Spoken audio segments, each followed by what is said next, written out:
Hello everyone, welcome to Tuesday Tea Time. I am in the airport, as you can see, and I'm sorry that it's an hour later this week than usual. Travel, you just gotta roll with all the changes. So I found myself a quiet little spot here, and I had some thoughts that I wanted to share with you about time and timing. And I have a feeling since this is at the wrong time of day, probably most of you are going to see this at another time when I repost it. Hey, Anne's here. Welcome, Anne. So, as some of you know, I love to travel. And I really, really enjoy airports and being in different places. But this brings up an interesting dynamic because freedom-based training takes a lot of time. And if I'm away, obviously that's time that I'm not spending with my horses, which makes a slow process even more slow. So the counterbalance to this factor of time is timing. You see, the better our timing is, the less time things are going to take to develop. And so if I have less time to invest with the horses, I'm going to have to develop ways of having better timing. And that means that when I start something, when I end something, how much I do before I break, all of these things are really important. And the more accurate my timing is, the less time I will need to accomplish a task. Now, I'm not always great at this, but that's the theory and the idea behind this. So when I'm away, as I was away for a week. I spent some time with my family, and we had a beautiful memorial for my mother with all of her friends on the East Coast of the United States. And I had some time on my hands to think about all the practice that maybe I'm not doing this week, and to really think about the theories of how do I have better timing? How do I pay attention in such a way that I really develop horses as quickly as is possible, given the fact that they are free to volunteer or not volunteer? That's what freedom-based training is all about. They volunteer to do things with me. And so the better my timing is about when I ask for things, when I stop asking for things, when I flow, when I harmonize, all of that really, really impacts how much the horse is going to volunteer. So Christian says, and maybe also not doing too much different things, even with good timing, it gets tricky for horses to know what the human might want. It is tricky for the horses. The horses really have to work hard to figure out what we want. So when we have very, very good timing, we don't have to invest so much time. But anytime you have a process where it's very voluntary, the horse volunteers to do something with very low pressure, it is going to take a lot of time. Now, one of the things that comes up as we're learning timing, when our timing is not as good, there's a lot of waiting. There's a lot of patience. I joke that it's taming the wild streak inside of yourself that wants everything right now. And that patience is something that not everybody has. Hi, Danny. Welcome. So I feel like this is a question that often comes up, and it came up last week. Thank you, Elizabeth. And how do we help people who maybe are not that patient? Learning timing, learning to wait for the horse to volunteer. And the answer to that really comes in paying attention to details. So the higher our stress level is, the less patient we become. We need something to happen. We become impatient when our stress levels get higher. Hi, Regina. So when we are doing something and we have a higher stress level, which is often the case for me, that higher stress level is going to help us learn if it's within reasonable limits. So when stress becomes too high, we don't learn very well. But if it's a little bit high in a good amount, then we can actually harness that stress in a good way to develop learning. And thank you, Eve, and hi, Amanda, welcome. It is kind of an awesome backdrop. I love airports.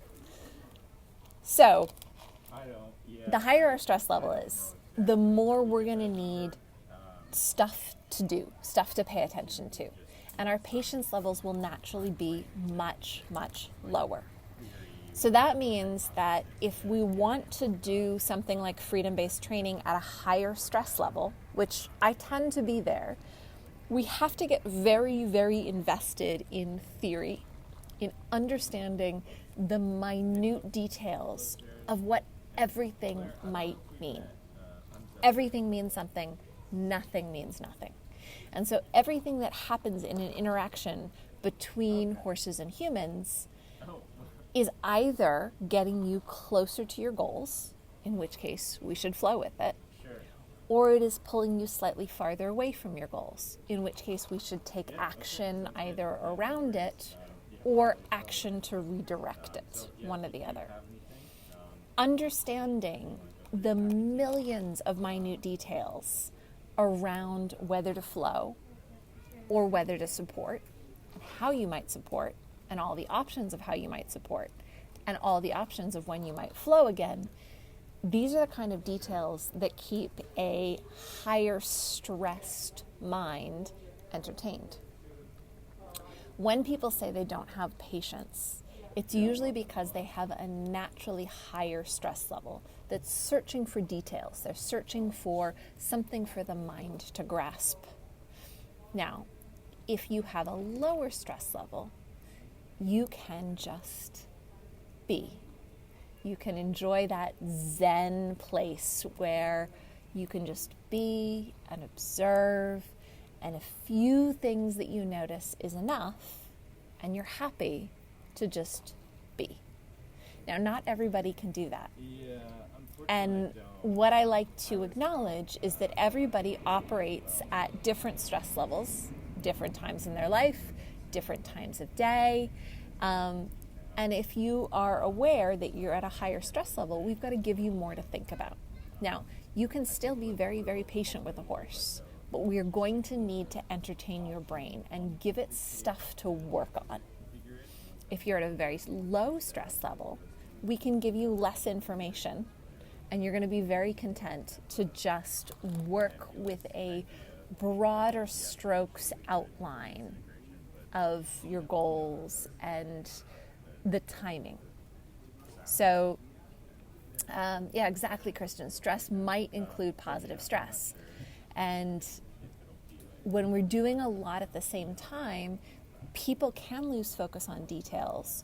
But that's where, if we start taking too much action with the body, that will also give you something to distract yourself with, something to lower your stress levels, something to make it feel more functional.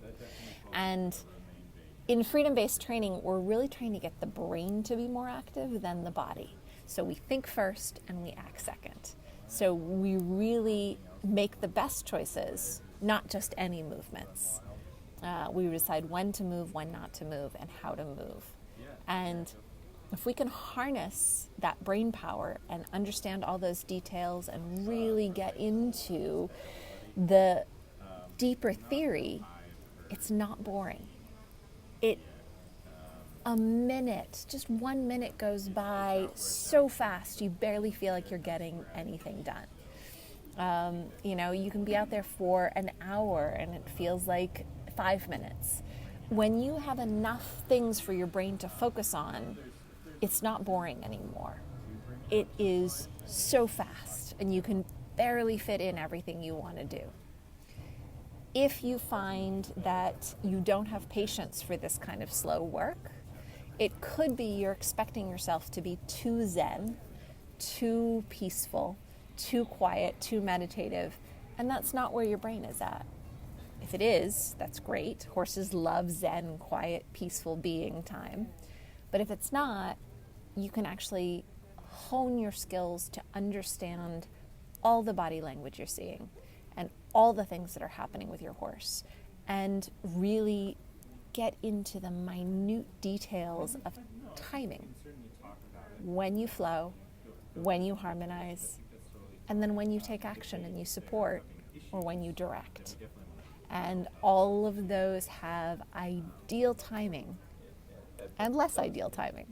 The more you get into the theory and you really understand when it would be a good time to do this and when it would be a good time to do something else, the more progress you're going to make, even in a very, very slow process like freedom-based training.